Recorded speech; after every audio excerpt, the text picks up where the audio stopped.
Everyone has an opinion about how millennials spend money. Everyone loves to talk about boomers sitting on real estate empires. Gen Z gets praised for their crypto bets and content creator dreams. But quietly, in the middle of all that noise, sits a generation that never asked for your analysis, never waited for your approval, and somehow built a completely different relationship with money than anyone else on the planet.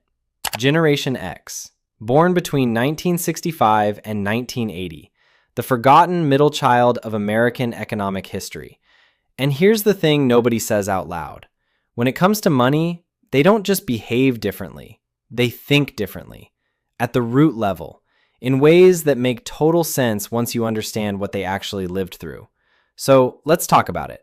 To understand how Gen X thinks about money, you have to start at the beginning. They grew up watching a version of the American dream that actually worked. Dad had a job at the same company for 30 years. Mom clipped coupons, but the bills got paid. There was a pension. There was job security. There was a social contract between employer and employee that said, show up, work hard, and we'll take care of you. Gen X absorbed that contract like a religion. They went to school believing it. They took their first jobs believing it. They bought their first homes believing it. And then, one by one, the institutions they trusted started breaking that contract without even saying sorry. Steel mills shuttered. Manufacturing jobs vanished overseas. Pension funds got raided. And then 2008 arrived like a wrecking ball. Home values collapsed. 401ks got cut in half overnight. People who had done everything right lost everything anyway. Gen X didn't just experience financial loss, they experienced a betrayal. And that betrayal rewired how they think about every single dollar. Here's the first thing that sets Gen X apart. They are obsessively, almost neurotically, data-driven with their finances. They don't call their financial advisor and say, "What do you think?" They build the spreadsheet first. They run the numbers themselves. They verify the advice before they act on it. Research shows Gen X is significantly less likely than any other generation to rely on a financial professional without doing their own independent research first. And here's the paradox. They're also the most anxious about whether they're doing it right. So why not just trust the expert? Because they watched what happened when their parents trusted the experts. They watched pension fund managers make promises that companies couldn't keep. They watched financial advisors sell products that sounded safe and weren't. They watched 2008 happen while the people who were supposed to prevent it collected bonuses.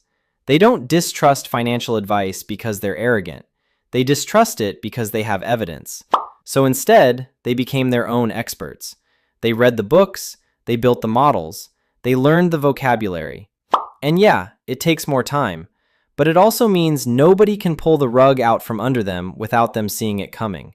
Ask a Gen Xer how much they have in savings, and they'll probably deflect the question. Not because they're embarrassed, because they genuinely don't want to jinx it. Gen X carries some of the highest emergency fund balances of any generation. Not because a personal finance influencer told them to save 6 months of expenses, because they lived through the moments where not having that cushion destroyed people they knew. They remember a neighbor who lost their job with no warning and had to sell the house within 3 months. They remember a family member who dipped into retirement savings to cover a medical bill and never recovered financially. They remember what it looked like when someone had no backup plan. So they built one, quietly, without posting about it. This is actually a key psychological trait of Gen X money behavior.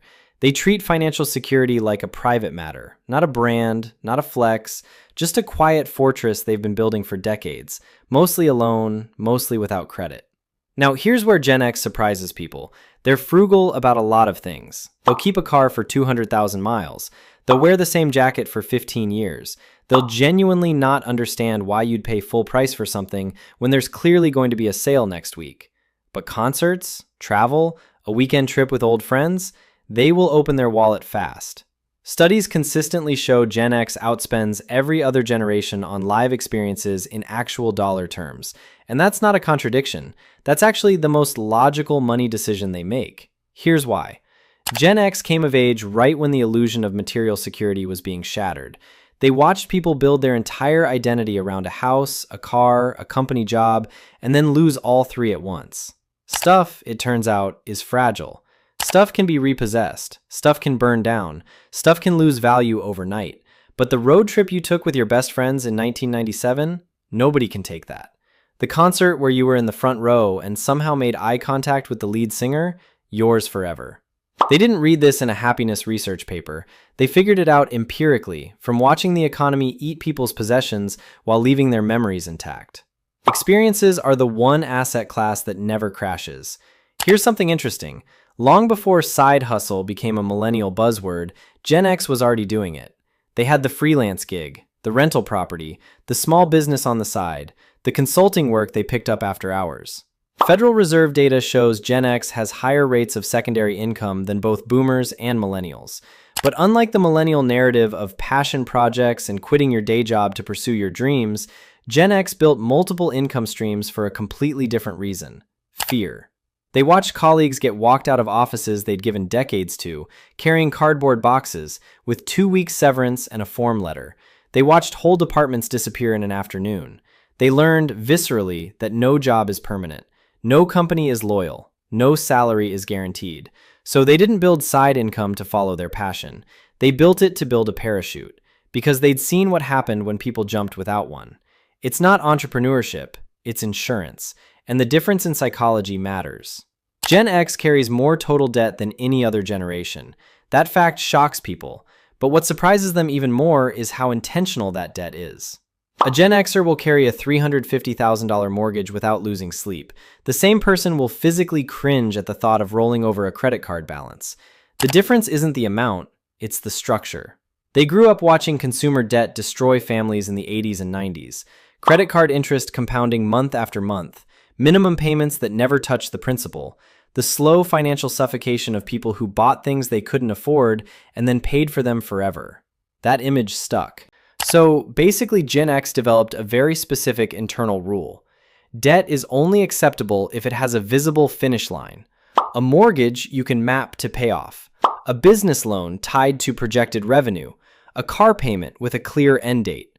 Open-ended debt, the kind that just floats there, accumulating quietly, that's not debt to them, that's a trap. And they've seen too many people fall in. But there's one thing that always gets a laugh. Gen X, the generation that literally built the internet, keeps physical copies of financial documents, bank statements, tax returns, insurance policies, property records, printed, filed, organized. And yes, they also use digital banking and cloud storage and every modern financial tool available. But they back it up, always. Because they remember when digital promises evaporated, when a company's records disappeared, when a system crashed and someone's data went with it. They don't distrust technology. They distrust the assumption that technology is infallible. Redundancy isn't paranoia to Gen X. It's just good engineering. And if you think that's excessive, wait until you've needed a document that only existed in a database that no longer exists. So Jerry, what does all of this actually mean?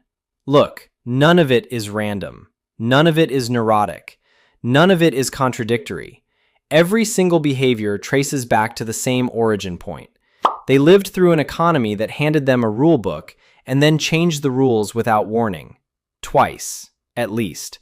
So they adapted. They save obsessively because they don't trust systems to catch them if they fall.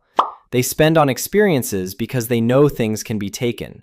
They build multiple incomes because they know one can disappear. They do their own research because they know experts can be wrong, or worse, dishonest. They keep paper records because they've seen digital promises fail. They're not pessimists. They're not stuck in the past. They're not confused about money. They're the most adapted financial generation alive. Adapted specifically to a world that looks stable until it suddenly isn't. And maybe that's the most important money lesson any of us can take from them. Trust the process, build the backup, and never, ever assume the rules you started with are the rules you'll finish with. If this gave you something to think about, drop a comment. What money habit do you have that you've never really examined? And if you want more content on the psychology behind financial behavior, subscribe. Because your money decisions aren't random. They're a map of everything that shaped you.